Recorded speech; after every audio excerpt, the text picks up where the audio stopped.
ഇയാളുടെ ചാനലിൽ സ്റ്റുഡിയോയിൽ ബ്ലൂ ഫിലിം ഷൂട്ട് ചെയ്തിട്ടുണ്ട്. സ്വന്തം ജീവനക്കാരിയെ ഉപയോഗിച്ച് ബ്ലൂ ഫിലിം ഷൂട്ട് ചെയ്തത് പങ്കെടുത്ത ആൾ പറഞ്ഞ വിവരങ്ങളുണ്ട്. ആ സ്റ്റാഫിൻ്റെ കുടുംബം വരെ ഡിവോഴ്സായി തകർന്നുപോയി. കർമ്മയുടെ എതിരാളികൾ ഒറ്റ വാക്കിൽ പറഞ്ഞാൽ തീവ്രവാദികളാണ്.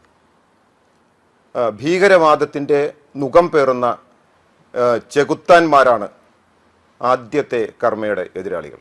അവരോടാണ് യുദ്ധം. അവരെ അനുകൂലിക്കുന്നവരോടാണ് നമ്മളുടെ യുദ്ധം.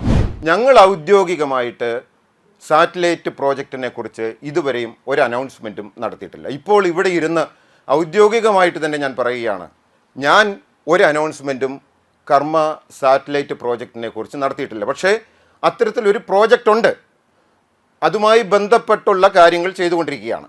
പക്ഷേ ഔദ്യോഗികമായിട്ട് സമയമാകുമ്പോൾ നിങ്ങൾ കാണുന്ന ഇതേ പ്ലാറ്റ്ഫോമിൽ ഇതേ പ്രതലത്തിൽ ഞങ്ങളത് ഡിക്ലെയർ ചെയ്യും. രാജ്യത്തിന് വേണ്ടി നിരന്തരം നിരന്തരം നിരന്തരം ശബ്ദിച്ചുകൊണ്ടിരിക്കുന്ന മുഖമാണ് കർമ്മ.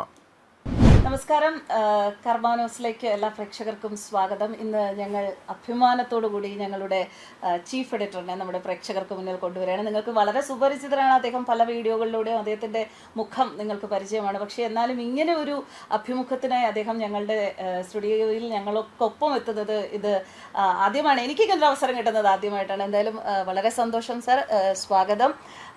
നമുക്ക് നമ്മുടേതായ നമ്മുടെ കാര്യങ്ങളിൽ വളരെയധികം സന്തോഷവാന്മാരായ ഒരു സമൂഹത്തിൻ്റെ കൂട്ടത്തിലാണ് നമ്മളുള്ളത്. പക്ഷെ അപ്പോഴും നമുക്ക് എതിരാളികളുടെ എണ്ണം കുറവല്ല. നമുക്ക് നമ്മുടെ എതിരാളികളോട് അങ്ങേക്ക് നമ്മൾ ഈ അടുത്ത കാലത്ത് നേരിട്ട ചില പ്രശ്നങ്ങളെക്കുറിച്ച് എന്തെങ്കിലും പ്രതികരിക്കാനുണ്ടോ? നോക്കൂ, കർമ്മയുടെ എതിരാളികൾ ഒറ്റ വാക്കിൽ പറഞ്ഞാൽ തീവ്രവാദികളാണ്. ഭീകരവാദത്തിൻ്റെ മുഖം പേറുന്ന ചെകുത്താന്മാരാണ് ആദ്യത്തെ കർമ്മയുടെ എതിരാളികൾ. അവരോടാണ് യുദ്ധം.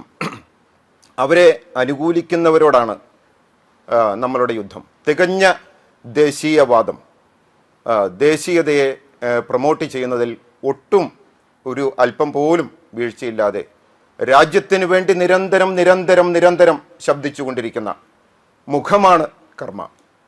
ആ നിലയ്ക്ക് തന്നെ ഞാൻ മുമ്പ് പറഞ്ഞ പോലെ എതിരാളികൾ തീവ്രവാദികളും ഭീകരവാദികളും അവരുടെ ചെരുപ്പ് നക്കികളുമാണ്. അവരെ നമ്മൾ എതിർക്കുന്നു, അവർക്കെതിരെ യുദ്ധം ചെയ്യുന്നു. നിരന്തരം നമ്മളുടെ ശബ്ദം, കർമ്മയുടെ ശബ്ദം ഈ അന്തരീക്ഷത്തിൽ മുഴങ്ങുന്നത് അത്തരം ആളുകൾക്കെതിരെയും അവരുടെ ചെരുപ്പ് നക്കികൾക്കെതിരെയുമാണ്.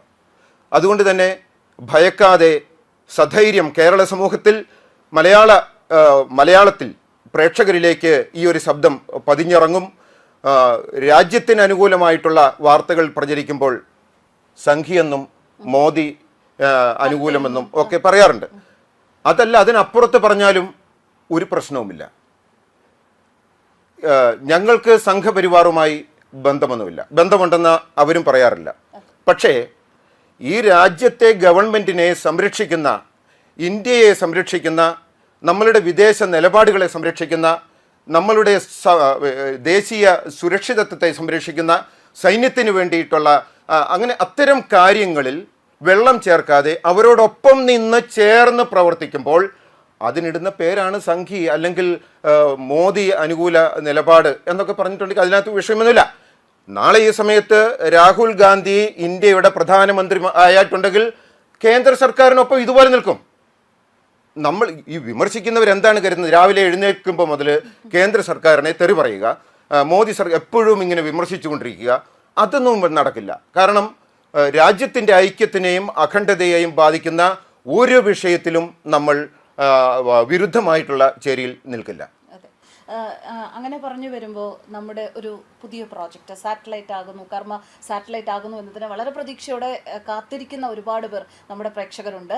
അവർക്ക് അങ്ങയുടെ നാവിൽ നിന്ന് തന്നെ എന്താണ് നമ്മുടെ പ്രോജക്റ്റിനെ കുറിച്ചുള്ള പുതിയ വിശദാംശങ്ങൾ എന്നത് അറിയാൻ അവർ കാത്തിരിക്കുകയാണ്. അവർക്കൊരു മറുപടി. കർമ്മ സാറ്റലൈറ്റ് TV-യിലേക്ക് വരുന്നു എന്നുള്ള പ്രചരണങ്ങൾ സോഷ്യൽ മീഡിയയിൽ ധാരാളമുണ്ട്. നിരവധി ആളുകൾ അതുമായി ബന്ധപ്പെട്ട് അഭിപ്രായങ്ങളും പങ്കുവച്ചിട്ടുണ്ട്. പക്ഷേ ഞങ്ങൾ ഔദ്യോഗികമായിട്ട് സാറ്റലൈറ്റ് പ്രോജക്റ്റിനെ കുറിച്ച് ഇതുവരെയും ഒരു അനൗൺസ്മെൻറ്റും നടത്തിയിട്ടില്ല. ഇപ്പോൾ ഇവിടെ ഇരുന്ന് ഔദ്യോഗികമായിട്ട് തന്നെ ഞാൻ പറയുകയാണ്, ഞാൻ ഒരു അനൗൺസ്മെൻറ്റും കർമ്മ സാറ്റലൈറ്റ് പ്രോജക്റ്റിനെ കുറിച്ച് നടത്തിയിട്ടില്ല. പക്ഷേ അത്തരത്തിലൊരു പ്രോജക്റ്റ് ഉണ്ട്, അതുമായി ബന്ധപ്പെട്ടുള്ള കാര്യങ്ങൾ ചെയ്തുകൊണ്ടിരിക്കുകയാണ്. പക്ഷേ ഔദ്യോഗികമായിട്ട് സമയമാകുമ്പോൾ നിങ്ങൾ കാണുന്ന ഇതേ പ്ലാറ്റ്ഫോമിൽ ഇതേ പ്രതലത്തിൽ ഞങ്ങളത് ഡിക്ലെയർ ചെയ്യും. നിലവിൽ അത് ഡിക്ലെയർ ചെയ്യുവാനുള്ള സമയം ആയിട്ടില്ല. ഞങ്ങൾ ഔദ്യോഗികമായിട്ട് ഒരിടത്തും അത് ചെയ്തിട്ടില്ല. പിന്നെ ഒരുപാട് സോഷ്യൽ മീഡിയയിലും മറ്റ് സോഷ്യൽ മീഡിയ ചാനലുകളിലും ഒക്കെ നിരവധി അതൊക്കെ അവർക്ക് അവകാശമുണ്ട്. എല്ലാ ചാനലുകളെക്കുറിച്ചും അങ്ങനെ അവലോകനം നടത്താനും ഒക്കെ സ്വാതന്ത്ര്യമുണ്ട്. ഇതിനിടയിൽ ഒരു വിദ്വാൻ, ഒരു കേരളത്തിലെ ഈ തിരുവനന്തപുരത്ത് ഒരു ബ്ലോഗർ പറഞ്ഞു, കർമ്മ സാറ്റലൈറ്റിൻ്റെ പേരിൽ പണപ്പിരിവ് നടത്തുന്നു. ഈ പണപ്പിരിവ് നടത്തുന്ന അത് പ്രമുഖ ഒരു ബ്ലോഗറാണ്.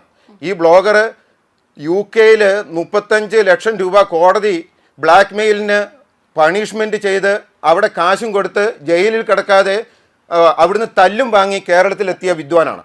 അവിടുന്ന് എയർപോർട്ടിൽ നിന്ന് തല്ലും വാങ്ങി എത്തിയ വിദ്വാനാണ്. ഈ വിദ്വാൻ ഈ ഞാൻ ആളുടെ പേര് പറയുന്നില്ല, ചാനലിൻ്റെ പേരും പറയുന്നില്ല. പറഞ്ഞിട്ടുണ്ടെങ്കിൽ അതും അയാൾ റീച്ചിന് വേണ്ടി എടുത്തുപയോഗിക്കുന്ന ഒരു ഒരു ഒരു മാന്യനാണ്. ഞാൻ അദ്ദേഹത്തെക്കുറിച്ച് മോശമായിട്ടൊന്നും പറയുന്നില്ല. ഇയാളുടെ ചാനലിൽ സ്റ്റുഡിയോയിൽ ബ്ലൂ ഫിലിം ഷൂട്ട് ചെയ്തിട്ടുണ്ട്. സ്വന്തം ജീവനക്കാരിയെ ഉപയോഗിച്ച് ബ്ലൂ ഫിലിം ഷൂട്ട് ചെയ്തത് പങ്കെടുത്ത ആൾ പറഞ്ഞ വിവരങ്ങളുണ്ട്. ആ സ്റ്റാഫിൻ്റെ കുടുംബം വരെ ഡിവോഴ്സായി തകർന്നുപോയി. അങ്ങനത്തെ പരമ ആളാണ് നമ്മൾ നാട് നീളെ പിരിവ് നടത്തിയെന്ന് പറയുന്നത്. 1 രൂപ ഈ സാറ്റലൈറ്റ് ചാനലുമായി ബന്ധപ്പെട്ട് ഒരാളുടെ അടുത്തു നിന്നും നമ്മൾ ചോദിച്ചിട്ടുമില്ല. അങ്ങനെ ഒരു സംഭവമേ ഇല്ല. ഞങ്ങൾക്ക് പണം വേണ്ട. ഞങ്ങളുടെ മുകൾ തലങ്ങളൊക്കെ വളരെ പരിശുദ്ധിയും വളരെ ആർജവുമുള്ളതാണ്. പണത്തിന് വേണ്ടിയിട്ട് നിൽക്കുന്നവരല്ല. പിന്നെ ഏതൊരു സംഘടനയിലും പുഴുക്കുത്തുണ്ടാവും, ഏതൊരു അസോസിയേഷനിലും പുഴുക്കുത്തുണ്ടാവും. നമ്മളുടെ കൂട്ടത്തിലും ഒരുപാട് പേര് വരുന്നുണ്ട്, ഒരുപാട് സ്റ്റാഫ് വരുന്നുണ്ട്. കാലാകാലങ്ങളിൽ അവർക്ക് തെറ്റുകൾ സംഭവിക്കാറുണ്ട്. ആ തെറ്റുകൾ ഞങ്ങൾ തിരുത്തിയിട്ടുമുണ്ട്. നമ്മളുടെ കൂട്ടത്തിലുള്ള എല്ലാവരും പരിശുദ്ധരാണ് എന്ന് പറയുന്നില്ല. എല്ലാ അസോസിയേഷനിലെ പോലെ ഞങ്ങൾക്കിടയിലും പുഴുക്കുത്തുകളുണ്ട്. അത്തരം പുഴുക്കുത്തുകൾ വരുമ്പോൾ ഞങ്ങൾ തിരുത്താറുണ്ട്. അങ്ങനെ തിരുത്തി പോകാറുണ്ട്. തെറ്റുകളിൽ വീഴാതെ ഞങ്ങൾ മുന്നോട്ട് പോകും. ഇനി ഞങ്ങൾക്ക് തിരുത്താനുള്ള അവകാശം എന്തെങ്കിലും കാണിച്ചു തന്നാൽ അതും ജനങ്ങളിൽ നിന്ന് ഉൾക്കൊള്ളാൻ ഞങ്ങൾ തയ്യാറാണ്. ഇതാണ് സാറ്റലൈറ്റ് സംബന്ധിച്ച് വളരെ വ്യക്തമായിട്ടുള്ള നമ്മളുടെ ഒരു ലക്ഷ്യമുണ്ട്. ഇതാണ് സാറ്റലൈറ്റുമായി ബന്ധപ്പെട്ട് പറയാനുള്ളത്. എന്തായാലും അദ്ദേഹം സൂചിപ്പിച്ചതുപോലെ തന്നെ നമുക്കിടയിൽ പുഴുക്കുത്തുകൾ ഉണ്ട്. ആ പുഴുക്കുത്തുകൾ കണ്ടു കഴിഞ്ഞാൽ ആരെങ്കിലും ചൂണ്ടിക്കാണിച്ചാൽ ഞങ്ങൾക്ക് ബോധ്യപ്പെട്ടാൽ അവർ ഞങ്ങളോടൊപ്പം ഉണ്ടാകില്ല എന്നുള്ളതിൻ്റെ തീരുമാനവും ഞങ്ങൾ എടുത്ത് അത് വ്യക്തമാക്കിയതാണ്. എന്തായാലും നിങ്ങളുടെ എല്ലാവരുടെയും അനുഗ്രഹവും സപ്പോർട്ടും പിന്തുണയും കർമ്മ ന്യൂസിൻ്റെ സാറ്റലൈറ്റ് പ്രോജക്റ്റിനും ഉണ്ടാകുമെന്ന പ്രതീക്ഷയോടെ തന്നെ ഞങ്ങൾ എപ്പോഴും നിങ്ങൾക്കൊപ്പം നിന്നിട്ടുണ്ട്. ഇനിയും അതുണ്ടാകും. ഞങ്ങളുടെ കടമയിൽ ഞങ്ങളുടെ കർത്തവ്യത്തിൽ ഞങ്ങൾ എപ്പോഴും ബോധവാന്മാരാണ്. അതുകൊണ്ട് എല്ലാവരും ഞങ്ങളിൽ അർപ്പിച്ചിരിക്കുന്ന ആ വിശ്വാസം ഞങ്ങൾ എന്നും പൂർണ്ണമായും നിർവഹിക്കുക തന്നെ ചെയ്യും.